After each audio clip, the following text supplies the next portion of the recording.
Salam olahraga. Sobat Kimung, kembali lagi di KM Talk Channel. Om Kimung kali ini berada di Foodpedia Medland Cilengsi.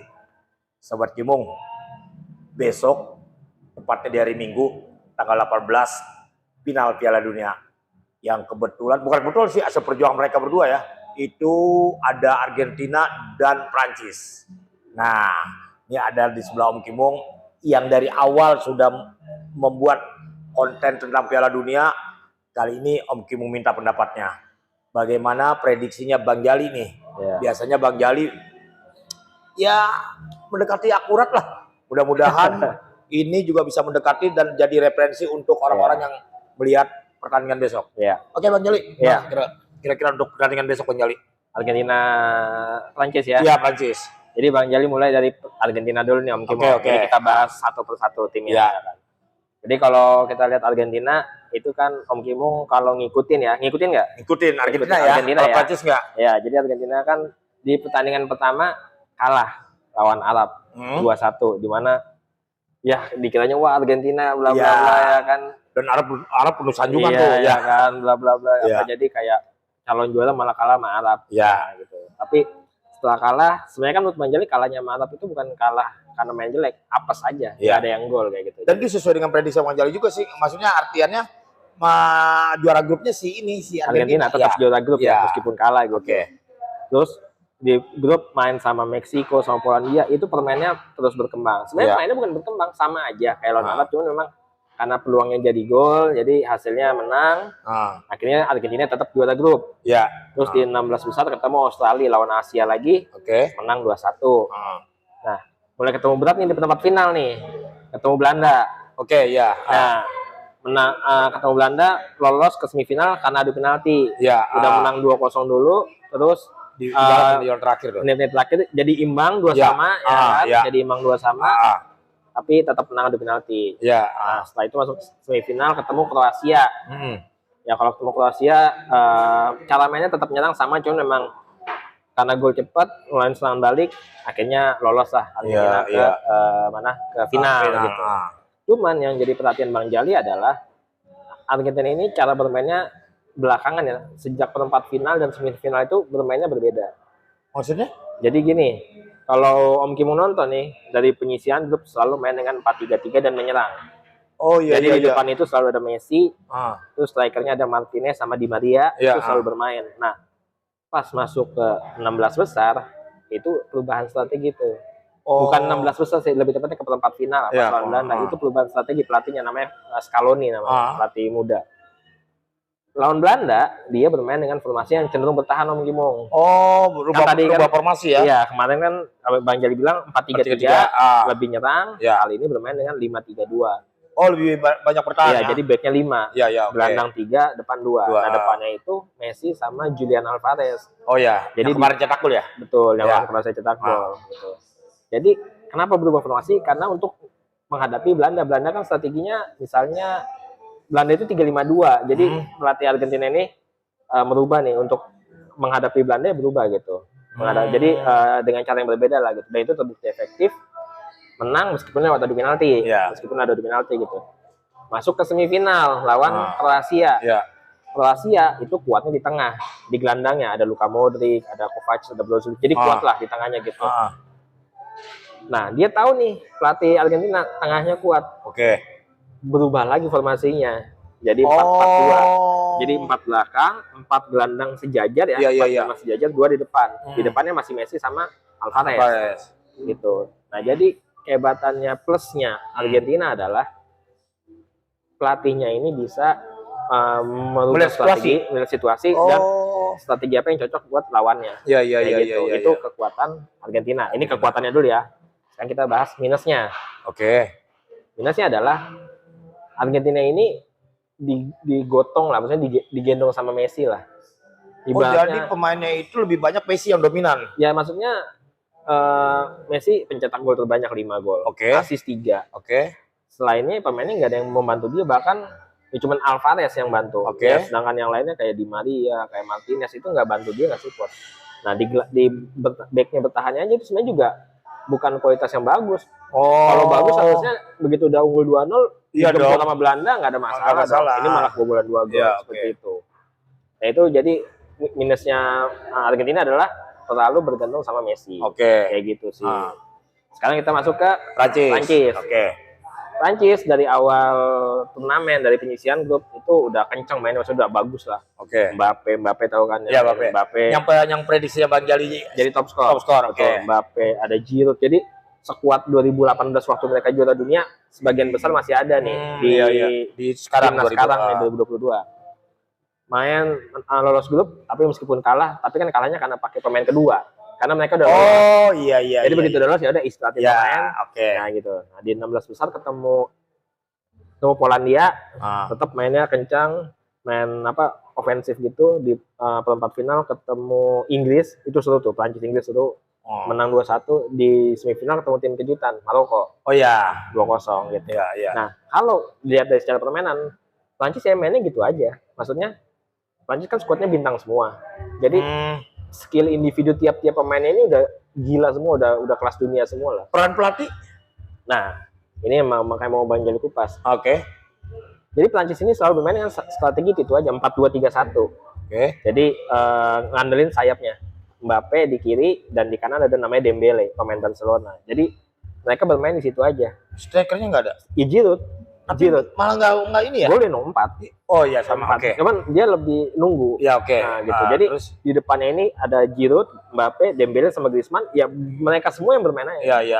Tapi Prancis ini kan belum pernah ketemu lawan yang ibaratnya saat mereka nyerang buntu, selalu berhasil terus. Nah, jadi formasinya itu aja, gampang kebaca. Nah, minusnya kalau di final Argentina bisa ngantisipasi strateginya Prancis, bisa nahan, apakah pelatihnya di Deschamps bisa cari strategi lain begitu buntu?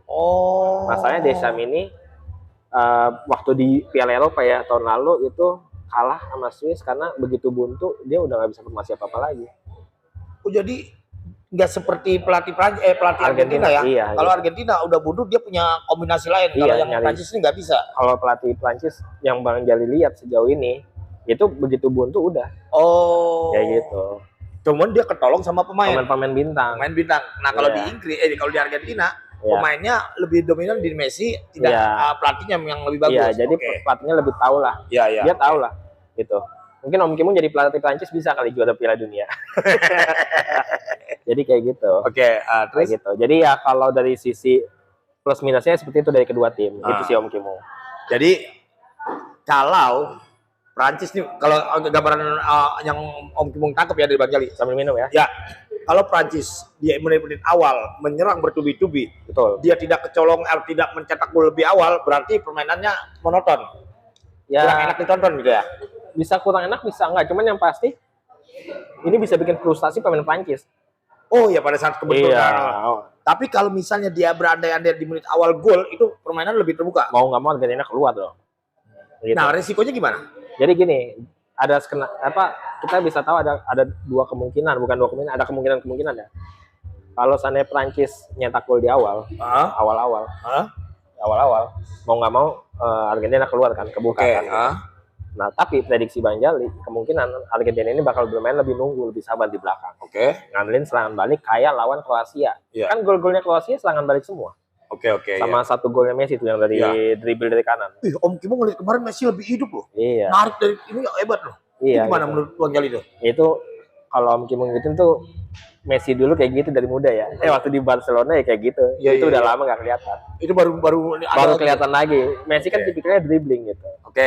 Kembali ke tadi, berarti Prancis harus memaksimalkan di awal-awal udah mencetak gol. Persis kayak lawan Maroko. Kalau misalnya tidak jadi cetak gol sampai babak pertama sama-sama 0-0, itu gimana kemungkinan di babak keduanya? Tergantung, kita lihat apakah Prancis merubah strategi atau enggak. Kembali pelatih. Nah, kalau memang tetap gitu aja, kemungkinan ini bisa jadi Argentina yang lebih unggul. Karena bagaimanapun, semakin mendekati akhir babak kedua, kalau formasinya gitu-gitu aja ya, Argentina kan pasti punya peluang lah serangan balik. Nah itu yang bahaya serangan balik Argentina. Dan itu kebukti waktu lawan Kroasia. Apalagi Messi lagi naik-naiknya nih. Iya. Lagi sama siapa? Alvarez lagi naik-naiknya. Iya, kayak gitu. Ada lagi nggak Bang Jali? Ya paling ini sih, ya kita sebagai penonton netral ya, Bang Jali penonton netral. Bang Jali kan sebenarnya dukung Inggris. Dan Oke. Inggris udah kalah nih Udah kalah. lawan siapa? Lawan Prancis. Ah, Yang Bang Jali harapin pertandingan finalnya seru. Karena Oke. biasanya kalau ada pertandingan kayak gini, udah nggak mikir main bagus apa enggak. oh iya. Yang penting menang aja. Yang penting menang aja. Takutnya permainan ini misalnya salah satu ada yang unggul duluan, mereka cenderung bertahan. Oke. Itu jadi kurang seru gitu. Yang seru misalnya adu serangan serang balik. Cuman jarang sih final ada yang kayak gitu menurut Bang Ya Jali. karena sama-sama hati-hati. Iya, yang penting kan Sama-sama juara menunggu. kayak gitu. Oh, yang penting juara. Cuman harusnya ini Argentina total ya, karena kan ini Piala Dunia terakhir Messi. Tapi pertahanannya juga lemah loh Argentina. Iya. Takutnya kalau dia total selesai juga Iya gitu. gitu. Ya itu makanya mesti diantisipasi sama pelatihnya ya, kayak gitu sih. Oke. Sebelum ini apa top skor. Top Tadi skor ya. kalau nggak salah Bang Jali bilang Mbappe, Messi dan ada lagi nih. Ada. Jadi Jadi gimana? sekarang top skornya kan Messi sama Mbappe, sama-sama 5 gol. Cuman yang mimpin top skor sekarang Messi, karena Messi ada asisnya 3. Oke, asisnya 3 sih itu Sedangkan Mbappe 1. Oke. Nah, mereka sama-sama masih main nih, sama-sama masih main di final Ya. kan. Nah, di belakang mereka ada striker lain, ada Alvarez, strikernya Argentina itu 4 gol dia sekarang, sama strikernya Prancis, Olivier Giroud, 4 gol juga gitu. Jadi kalau mereka di final nanti nyetak 2 gol dan Messi Mbappe nggak golin, bisa jadi mereka yang naik. Adakah kompetisi di antara mereka untuk mendapatkan ini? Kan top skor pengaruh juga loh. Betul. Takutnya mereka pada saat di depan saling rebutan nih. Betul. Itu gimana menurut Jadi kalau Messi sama Alvarez ini kan cenderung bermain sejajar. Ya itu. Di depan sejajar. Cuman Messi lebih sering turun ke tengah, jemput bola. Jadi kalau menurut Bang Jali Messi kan dapat 5 gol, 3-nya penalti. Oh iya. Bukan karena aksi sendiri gitu. Iya. Karena dia lebih banyak gitu.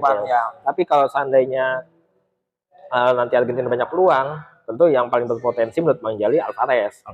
Gitu. Kecuali kalau dapat penalti ya pasti kan Messi yang ngambil. Messi lagi Nah, yang jadi masalah ada di Prancis. Mbappe ini kan ibaratnya juara dunia udah pernah 2018. Oke. Mereka kalau dapat juara dunia 2 kali bagus, cuman pasti ini kan pemain tipikal egois. Oke. Kalau mungkin tahu nih Mbappe ini egois. Parah ini egoisnya parah banget. Messi aja jadi pelayan dia di PSG. Kan Messi, Mbappe, Neymar satu tim di PSG. Messi jadi pelayannya Mbappe, ini egois parah. Gitu. Berarti Neymar pada saat di situ nggak berkutik juga dong? Ya Mbappe yang ini, ya, gitu terus, egois gitu. Nah, patungan sama Giroud, strikernya. Giroud ini kan ibaratnya penyerang depan, maksudnya nggak nyari bola ke kanan gitu. Sedangkan sama Mbappe, kayak Alvarez nunggu. Iya. Sedangkan Mbappe ini lebih ngisi dari kiri, penyerang sayap gitu. Nah pertanyaannya kalau masalah egois, apakah Mbappe mau ngasih umpan ke Giroud apa enggak? Gitu. Itu ya. Karena apa? Dia juga pengen top skor kan? Iya, apalagi kalau seandainya posisinya Prancis ketinggalan, bisa jadi makin egois kan, namanya pemain. Oh iya. Kayak gitu. Cuman kalau menurut Bang Jali ini udah kan masalah top skor ya. Tapi kalau menurut Bang Jali yang paling berpotensi egois Mbappe dibandingin Giroud yang penting gue udah juara dunia udah aman aja. Umurnya udah 36, Giroud mau nunggu apa lagi? Oke. Gitu. Kalau Jadi Mbappe masih muda sih ya. Masih muda. Jadi potensi egoisnya lebih tinggi.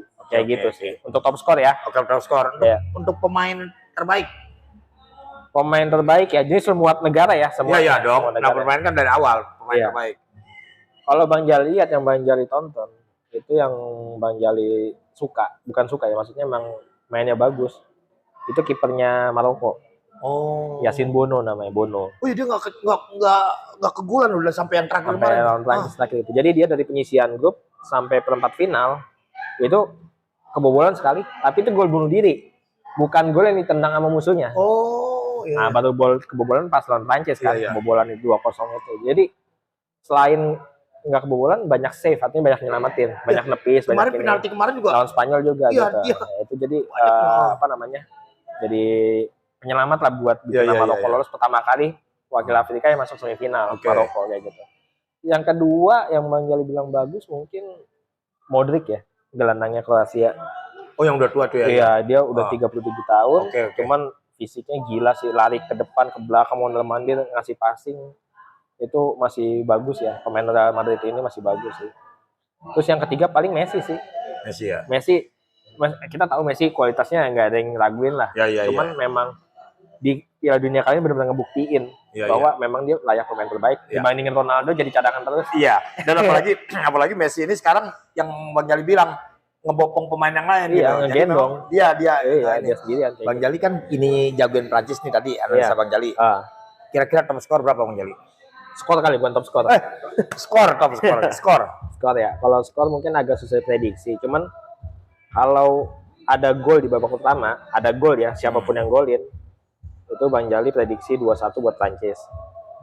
Buat Prancis. Cuman kalau babak pertama nggak ada gol, kemungkinan bisa sampai perpanjangan waktu, sampai atau babak penalti lah. Gitu.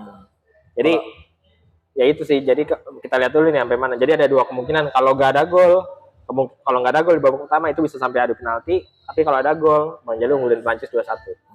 Kalau mungkin sih 3-2 menang Argentina. Gitu. Nah, Argentina. Asal-asalan aja sama prediksinya. Bukan asalan pengen Argentina menang kan? Iya, pengen Argentina enggak asal-asalan. Pokoknya Argentina aja. Ini kan beda nih. Om Kimung Argentina, Bang Jali Prancis. Kita yang kalah hukuman aja. Ini Scott Jam. Pusap.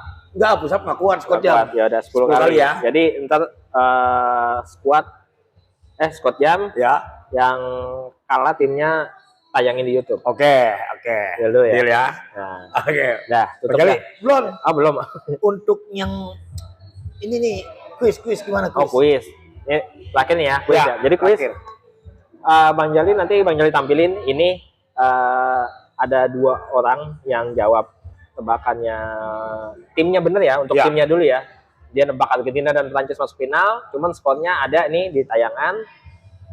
Semoga aja salah satu yang menang ya Om Ya, Kimung mudah-mudahan Jadi menang. kalau ada yang menang, skornya mereka tebakannya benar skornya. Jadi nanti pemenangnya akan diumumin tanggal 25 Desember 2022. Ya. Nah, nanti hadiahnya dikasih langsung ya mungkin ya. Tergantung. Kalau kenal ya dikasih langsung, kalau nggak kenal Ya, ditransfer. jadi kalau bisa ketemu kita bikin. Ya, gitu. betul. Jadi Kalau nggak bisa ketemu transfer. jadi kita umumin tanggal 25 siapa pemenangnya, nanti dapat hadiah berapa mungkin hadiahnya? Rp500.000. Mantap, lumayan ya buat tahun baru ya. Iya betul. Dah, Oke. ya. Oke, Sobat Kimung. Om Kimung akhiri. Selamat menyaksikan Jangan pertandingan. lupa apa dong? Hah? Jangan lupa apa? Oh, jangan lupa subscribe, like, komen, dan Iya. share. Iya. Oke, Om Oke. Kimung akhiri. Salam. Salam olahraga.